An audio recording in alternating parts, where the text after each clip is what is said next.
তোমরা সবাই এমন এমন কমেন্ট করছো যে আমি কি বলবো, মানে আমি কি করব বলতে পারো? এটা কি কোনো আমার হাতে ছিল? সেই 3 মাস বয়স থেকে এই 2 বছর 9 মাস অবধি আমরা কিন্তু এমন কিছু যে করিনি, যে ওর পিছনে কিছু যে করিনি এমনটা কিন্তু নয়। প্রথম যখন আমি প্রেগনেন্ট হলাম, তো সবাই, বাড়ির সবাই তো খুব খুশি, সাথে আমি তো অনেক খুশি। সবার আগে আমরা বলেছিলাম, আমি আর বিশেষ করে আমার বর, ও চেয়েছিল আমাদের একটা ছোট্ট ফুটফুটে একটা কন্যা সন্তান হোক। আমাদের বাড়ির সবাই, ইভেন আমার শ্বশুরমশাইও একটা লক্ষ্মী মা চেয়েছিল। আমিও একটা মেয়েই চেয়েছিলাম। যেখানে 200 টাকা আর টেস্ট করার কথা ছিল, সেখানে আমি 400 টাকা টেস্ট করেছিলাম, যেটা সব থেকে বেস্ট হবে। ভালো ডাক্তার দেখিয়েছিলাম, আমাদের এখানকার সব থেকে ভালো, যেখানে গেছি এই ডাক্তারটা ভালো, তো সেখানেই গেছিলাম। যেদিন সময় হলো হবার, সেদিনকে আমার মানে কি বলবো, সেদিন আমি দুপুরবেলা খাওয়া দাওয়া করার পর আমি ফিল করতে পারছিলাম না, আমার বেবি নড়াচড়া করছিল না। হঠাৎ করে ডাক্তারখানায় গেলাম, হসপিটালেই গেলাম, যেখানে দেখাতাম, সে তার চেম্বার, মানে সে নার্সিংহোমে কাজ করতো। তো সেখানে গেছি, বললো যে তাড়াতাড়ি অপারেশন করতে হবে, মানে সিজার করতে হবে। তো সেরকমভাবে সিজার হলো। তো তখন আমাদের জিজ্ঞাসা করছে লেডি ডাক্তারটা, বলছে তোমার মেয়ে চাই না ছেলে চাই? তো আমি বলেছিলাম আমার মেয়ে চাই। বলে তোমার মেয়ে না কানের পরে এসেছে। তো তখন আমি একটু আশ্চর্য হয়েছিলাম, কানের পরে এসেছে মানেটা কি, কান কি ফোটানো, এরকম একটা ব্যাপার হয়েছিল। তো তারপর দেখি এখানে আমার মেয়ে, দেখেছো হয়তো এখানে আমার এই দুটো কানেতে কিন্তু একটা দাগ, মানে আঁচিল মতো আছে। তারপরে আমার বর, সবাই কিন্তু খুব খুশি, আমাদের বাড়ির সবাই খুব খুশি ছিল। তারপরে আমাদের নার্সরা বলছে তোমার মেয়ে হয়েছে, আমাদের মিষ্টি খাওয়াতে হবে। আমরা যখন আমি বেডে শুয়ে আছি তখন শুনতে পাচ্ছি, তখন নার্সদের আমার বর অনেক মিষ্টি এনে সবাইকে খাইয়েছিল। তারপর দিন গেল, 3 মাস যখন বয়স, তখন ডাক্তার দেখিয়েছি। তখন বললো ওর হঠাৎ ঠান্ডা লেগেছিল, তখন ঠান্ডা লাগার জন্য একটা চাইল্ড স্পেশালিস্টকে দেখাতে গেছিলাম। তখন বললো যে ওর হার্টের একটা ফুটো আছে। তখন আমি তো শুনে পুরো আশ্চর্য হয়ে গেছি, মাটি পা থেকে যেন মাটি সরে যাচ্ছে, মাথার আকাশ যেন ভেঙে, ওর খুব চিন্তা হতো। আমাদের এই পাড়াতে অনেকের এরকম হার্টের ফুটো আছে। তো বললো ওরা সেরে যাবে। আবার চেক আপ করাতে গেছিলাম, তো তখন নিউমোনিয়া হয়েছিল। নিউমোনিয়ার জন্য ওই হার্টের সমস্যা থাকলে তো ঠান্ডা সবসময় লেগে থাকে, সেজন্য তো অনেক ইঞ্জেকশন দিতে হয়েছিল নিউমোনিয়াতে। তো ডাক্তার বললো বয়সের সাথে সাথে সব কিছু ঠিকঠাক হয়ে যায়। আমরা খুব খুশি হলাম, মনে একটা বল দিতে পারলাম কিছু হবে না হয়তো। তারপর আমরা দেরি না করে আমাদের নিজেদের মতো করে আমরা হার্টের ট্রিটমেন্ট যেখানে হয় RNT ঘরে, ওখানে গেছি। ওখানে গিয়ে সকাল থেকে লাইন দিয়ে রয়ে গেছি, কোনো কিছুই যেন হচ্ছে না। তারপরে ডক্টর মহুয়া রয়, উনি দেখলেন, উনি দেখে তো আশ্চর্য হয়ে গেছে, এটাও এইটুকুনো বাচ্চার হতে পারে। উনি রিপোর্ট টিপোর্ট সব ECG করে আমাদের চেম্বারে ডাকলো পার্সোনালভাবে কথা বলার জন্য। বললো তোমার মেয়ে বেশি দিন বাঁচবে না, এরকম নীল হতে হতে শুকনো কাঠের মতো হয়ে আস্তে আস্তে তোমার কোলেই মারা যাবে। আমি একজন মা, আমার যখন এই কথাটা যখন শুনতে হয় তো কতটা কষ্ট হয় তোমরা বুঝতে পারছো। ওর বাবা বেরিয়ে এসছে, বলে আমি আসছি বলে অজ্ঞান নিয়ে বাইরে পড়েও গেছিলো, কাকিমাকে নিয়ে ছিল বলে রক্ষে হয়েছে। আর আমাদের এদিকে ট্রেনগুলো না অনেক ভিড় হয়, সকালের ট্রেনগুলো, ওই জন্য যতবার উনি ডাক্তারখানা যেতাম 1,000-1,300 করে ভাড়া নিত, প্রাইভেটে যেহেতু যেতাম। তো সে নিয়ে যাওয়ার পর ডাক্তারবাবু বললো, আমরা বলি ডাক্তার বেশি বেশি বলছে, এরকম কখনো হয় নাকি। তারপরে আমার শ্বশুর শুনে তো আশ্চর্য হয়ে গেছে, বলে পিজিতে নিয়ে যাব। আগের দিন রাত্রিবেলা আমার শ্বশুর চলে গেছে পিজিতে, গিয়ে লাইন দিয়ে সারা রাত ওখানে লাইন দিয়েছিল। তারপরে ওরা দেখলো, দেখার পর একটা ইসিজি, জানোই তো পিজিতে কেমন হয়, এই 3 মাস পর ডেট দিয়েছে। তো আমরা ভাবলাম অতদিন আমরা ওয়েট করতে পারবো না, আমরা অন্য জায়গায় আরও একবার দেখাবো। সেরকমভাবেই আমরা আবার বিএম ভিলাতে গেছিলাম। বিএম ভিলা গিয়ে ওর ভর্তি হলো, সব কিছু হলো। তারপরে ওর হলো একটা ক্যাদ হলো, ক্যাদ হওয়ার পর বললো, ডাক্তার বললো ওর কোনোভাবেই তৈরি হয়নি একটা শিরা। আমরা কিভাবে, ভগবান যেখানে তৈরি হয় না, আমরা কিভাবে অপারেশন করব? আমরা কি মুরগি কাটার মতো কি কেটে দেবো? আমরা আবার ভেঙে পড়েছিলাম মাঝখানে। আমরা মাঝখানে আশা ছেড়েই দিয়েছিলাম, আমার মেয়ে হয়তো আমাদের কাছে আর থাকবে না, এরকম ভেবেও ছিলাম। কখনো এটা ভাবিনি সত্যি সত্যি এটা হবে আমাদের সত্যি। তারপরে বললো অনেক টাকার ব্যাপার আছে। তখন আমরা শিশু সাথী কার্ডের মাধ্যমে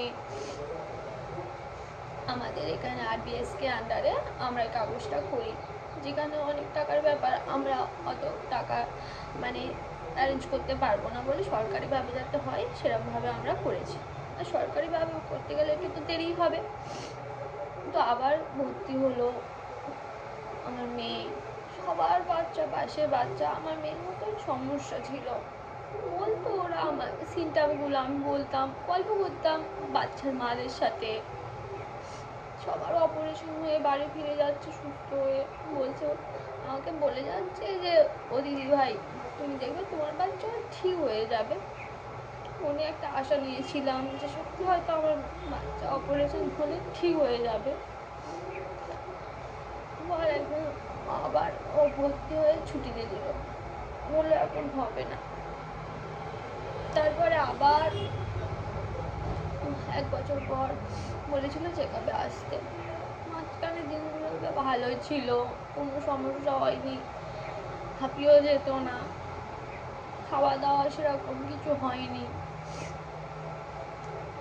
আর বেশি কোথাও যেতাম না, বাড়ি নিয়েই থাকতাম, বাইরে গেলে যদি কোনো সমস্যা হয় এরকম ব্যাপার ছিল। তারপরে একদিন ওরম আবার সমস্যা হচ্ছে, গ্যাস হচ্ছে কি বুঝতে পারতাম না আমরা, ভিতরে কার কি হচ্ছে বাচ্চা মেয়ে বলতেও পারতো না। আমার বল জানো আর একটা কথা, ওই শুভাঙ্গিনী নামটা খুব আশা করে দিয়েছিল যে আমার শুভাঙ্গিনী হবে, আমার মেয়ে, অনেক কিছু শেখাবো, অনেক কিছু স্বপ্ন, অনেক কিছু দেখতাম। আমি বলতাম আমার মেয়েকে আমি গান শেখাবো, আমার বর বলতো গান শেখাবো, আমি বলতাম আমি নাচ শেখাবো। আমি বলতাম আমি যেগুলো করতে পারিনি, যে আশাগুলো আমার ছিল, আমার মেয়েকে দিয়ে আমি করাবো, এমন একটা ব্যাপার ছিল। জানোই একটা বাবা মা হলে মেয়েদের সাথে সব কিছু করতে হয়। তারপর আবার ভর্তি হলো, আমরা যদি আরো অন্য ডাক্তার হয় একবার দেখাতাম ভালো হতো। যাই হোক, তারপরে আমার মেয়েকে সিটি অ্যাঞ্জিওগ্রাফি করার জন্য ভর্তি হতে হলো। সেখানে বললো ওর হবে না অপারেশন, ওকে চেন্নাই গিয়ে একবার দেখাতে পারো। সেখানে অনেক টাকার খরচা, 20 লাখ টাকা লাগবে এরকম বললো। তো আমরা আমার মেয়েকে নিয়ে ভিডিও করতে চাইনি প্রথম থেকেই। আমার বর বলতো কি জানো, যারা ভিডিও করে সাহায্য চায় তারা আর বাঁচে না। ওই জন্য আমি কোনোদিন ভিডিওই করতাম না, ভয়ে যে আমার মেয়ের যদি কিছু হয়ে যায়। তারপরে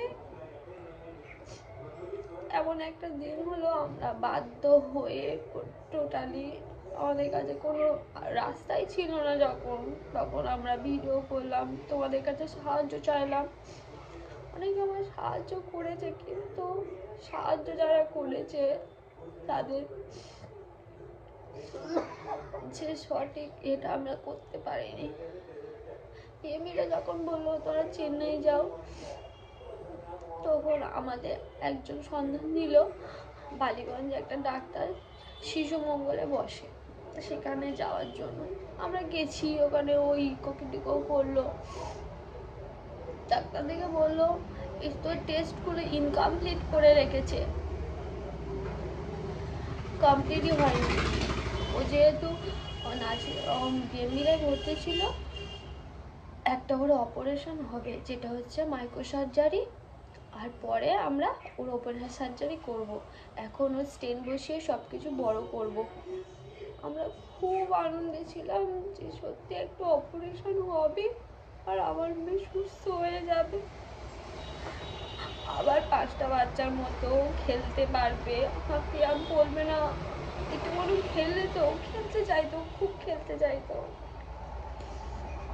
ও দাদাদের সাথে খেলতে চাইতো, কিন্তু ও একটুখানি খেলে বলবো মা আমার কষ্ট হচ্ছে, মা আমার কষ্ট হচ্ছে, এরকম বলতো। তো আমি ওকে সবসময় কোলে নিয়ে রাখতাম, আর বাড়ি কোনো কাজ করতাম না। আমরা ভেবেছিলাম এখন একবার চেক আপ করিয়ে নেবো, এখান থেকে চেক আপ করিয়ে নেওয়ার পর আমরা একবার ব্যাঙ্গালোরে যাব, সেখানে একবার হবে। এখানে যেখানে বলেছে যে একবার অপারেশন হবে, এই অপারেশনটা হয়ে গেলে আমরা যাব। তো সব ঠিকঠাক ছিল।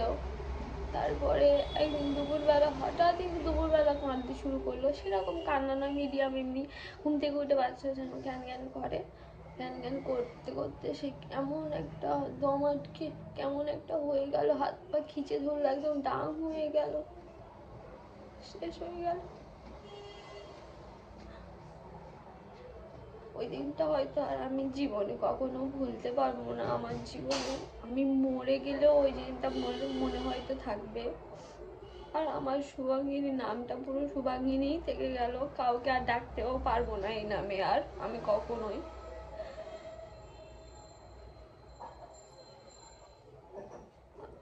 আর আমি ভেবেছিলাম আমার মেয়ের কিছু হবে না, দেখো আমার পুরো ছেড়ে চলে গেল। আর কি দিন যে কাটাবো জানি না, ঠিকঠাক ভাবে কাটাতে পারবো কিনা, হয়তো কাটাতে আমার হবে, ওর জন্য কাটাতে হবে। আরও একটা নিজে সুস্থ হয়ে, নিজেরও অনেক সমস্যা রয়েছে, প্রেগনেন্সি চলাকালীন অনেক সমস্যার মধ্যে আমি পড়েছিলাম। ডাক্তার বলেছিল তোমার পেটে টিউমার রয়েছে, বুকেতে ব্রেস্টে টিউমার রয়েছে।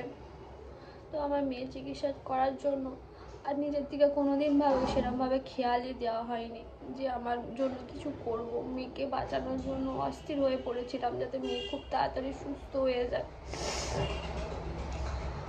আর আমাকে কেউ জ্বালায় না, আমি একা একা বসে থাকি, একা একা সব কিছু করি।